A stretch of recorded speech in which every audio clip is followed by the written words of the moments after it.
जिस दिन शंकर और पार्वती के मिलन का दिवस हो, और केवल एक माता पार्वती के अकेले मिलन का नहीं, 64 योगनियां तक भगवान शंकर से मिलने के लिए आती है। कहीं लग जाए आपकी जिंदगी में कि अब मेरा जीवन बहुत नरक सा निकल रहा है, बहुत कष्टमय निकल रहा है, ये बेलपत्री लेना। इस बेलपत्री के बीच वाले पत्ते पर पीला चंदन लगा लेना। पत्ती पर जब चंदन लग जाए, लगने के बाद में ये दोनों पत्ती पर लाल चंदन लगा लीजिए।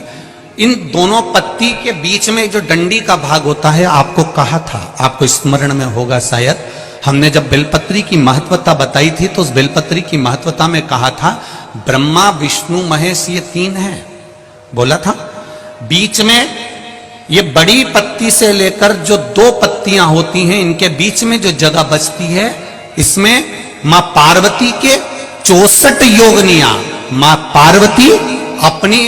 पूर्ण सिद्धि के साथ में जितनी भी देवी के स्वरूप हैं, वो माता 64 योगनियां देवी के स्वरूप में यहां पर विराजमान होती हैं। 2 पत्ती के नीचे से जो डंडी होती है नीचे तक, ये पूरी डंडी में 33 कोटि देवी देवताओं विराजमान होते हैं इस पूरी डंडी के अंदर। तो ये बीच वाली पत्ती है, ये जो बीच वाली पत्ती का जो भाग होता है, इस पत्ती के भाग में शहद का प्रयोग कर कर, यहां पीला चंदन, लाल चंदन, लाल चंदन, शहद का प्रयोग कर कर, इसी तरह से पकड़कर ये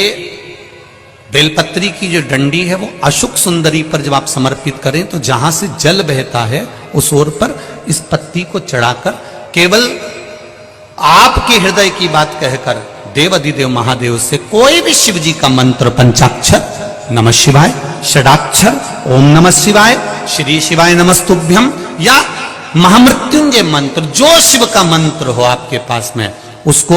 बोलते हुए देवाधिदेव महादेव को धीरे धीरे जल की धार चढ़ाना प्रारंभ करो। जल की धार जब पूर्ण होने लगे, उसमें थोड़ा जल बचे, तब अशुक सुंदरी पर जो तुमने बेलपत्र चढ़ाई है वहां उस जलधार को चढ़ा। ये प्रयोग आपको केवल सोमवार की अष्टमी पढ़ने पर ही करना है। कौन से दिन करेंगे? जम के बोलिए जरा। सोमवार की अष्टमी पढ़ने पर यह प्रयोग करें और जल चढ़ाकर बाबा से विनती कर कर उसी बेलपत्र को वापस उठाकर कहीं जलाशय में या किसी पेड़ के नीचे विसर्जन कर दें और 1 लोटा जल वहां भी चढ़ा दें। बस निवेदन कर कर आ जाइए, मेरा बाबा 3 माह के अंदर हाथ जरूर पकड़ेगा और आपको दलदल से बाहर निकाल देगा। आपकी कोई कामना है,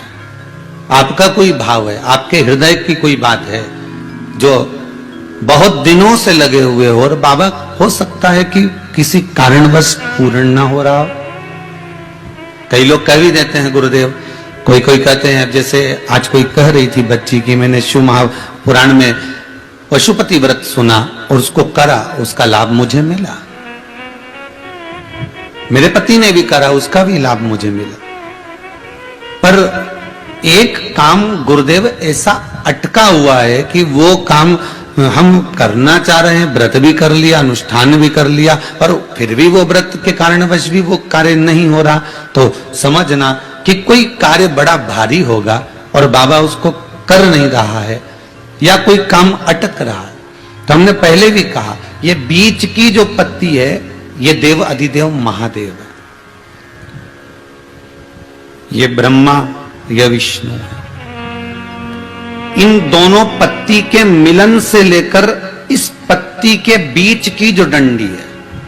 ये नीचे की डंडी का वर्णन नहीं कर रहे हैं, इन दोनों पत्तियों के बीच में जो डंडी है बची हुई,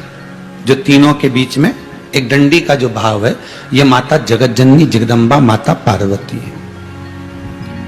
इस डंडी के नीचे का जितना भाग है ये 33 कोटि देवताओं को दर्शाता है। बेलपत्री के नीचे पिछले वर्ष की श्रावण की कथा यदि आप निकालेंगे और उसको पेज पर जाकर आप सुनेंगे तो आपको प्राप्त होगा कि उसमें भी कहा था कि जब आप पशुपति व्रत कर रहे हो या कोई नियम धारण कर रहे हो या कोई आपने नियम उठा रखा है और वो कार्य आपका हो ही नहीं रहा, आपने 2 बार पशुपति व्रत कर लिए, आपने ये कर लिया, आपने प्रदोष कर लिया, आपने सोमवार कर लिया, आपने सारे अनुष्ठान कर लिए, बहुत सारे उपाय भी करे तो भी नहीं हो रहा है, तो इस बीच वाली पत्ती पर शहद लगाकर बाबा का जो शिवलिंग है उस शिवलिंग को इसको छुआ दीजिए या उससे चिपका दीजिए और उस पर अपनी हथेली रखकर कामना कर कर वापिस घर को आ जाइए। बाबा आपकी वो मुराद शीघ्र 3 महीने के अंदर पूरा कर ही देता है, ये पक्का। 64 योग नियम कहते हैं भगवान के जितने जितने विवाह हुए थे ना, उमा से, सती से, कात्यायनी, कुष्मांडा, चंद्रघंटा, स्कंदा, ये जितने जितने जितने भगवान के विवाह हुए थे, अनेक अनेक उमा आदि आदि जितनी भी भगवान की जो मंगल विवाह हुए थे, सारी माता पार्वती के जितने अंश हुए हैं, माता पार्वती के जितने स्वरूप हुए हैं, ये सारे स्वरूप सारे अंश माता पार्वती के। ये सोमवार की अष्टमी के दिन भगवान शंकर के मंदिर में आकर शिव जी के सम्मुख में बैठकर उस जलाधारी के नजदीक में जहां शंकर जी का शिवलिंग होता है, उस जलाधारी के पास में उस दिन केवल पार्वती जी का हस्त कमल नहीं होता, स्वयं मां जगत जननी अपने कामन रूप में 64 योगनियां और शक्तियां सारी की सारी आकर उस जलाधारी के पास में विराजमान हो जाती हैं और शंकर जी पे जो जल चढ़ता है वो देवियां ग्रहण कर कर शिव को अपना आनंद सुख प्रदान करती हैं। इसलिए कहते सोमवार की अष्टमी का महत्व बड़ा है,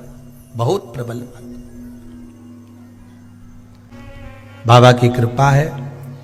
शिव की कृपा से, भगवान शंकर की कृपा से ही सब कुछ आनंद में हो। और हम तो कहेंगे 1 लोटा पानी चढ़ाने से पीछे मत हटना सोमवार की अष्टमी के दिन। शंकर के मंदिर जरूर जाना, बेलपत्र जरूर चढ़ाना, बाबा से विनय जरूर करना, निवेदन करना, बाबा को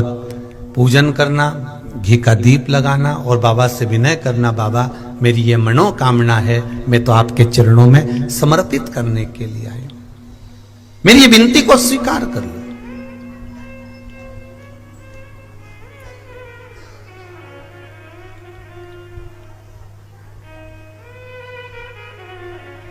तेरे दरबार की बाबा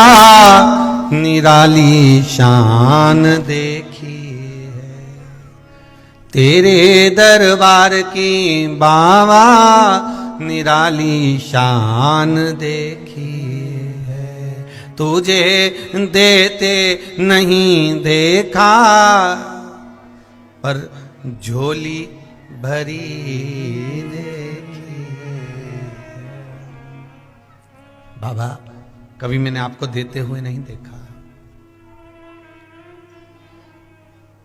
पर तेरा भजन करने वाला, तेरा स्मरण करने वाला, तेरा कीर्तन करने वाला, तेरा मंत्र जाप करने वाला, तेरा नाम जाप करने वाला, तेरी भक्ति में डूबने वाला कभी खाली तो नहीं रह सकता।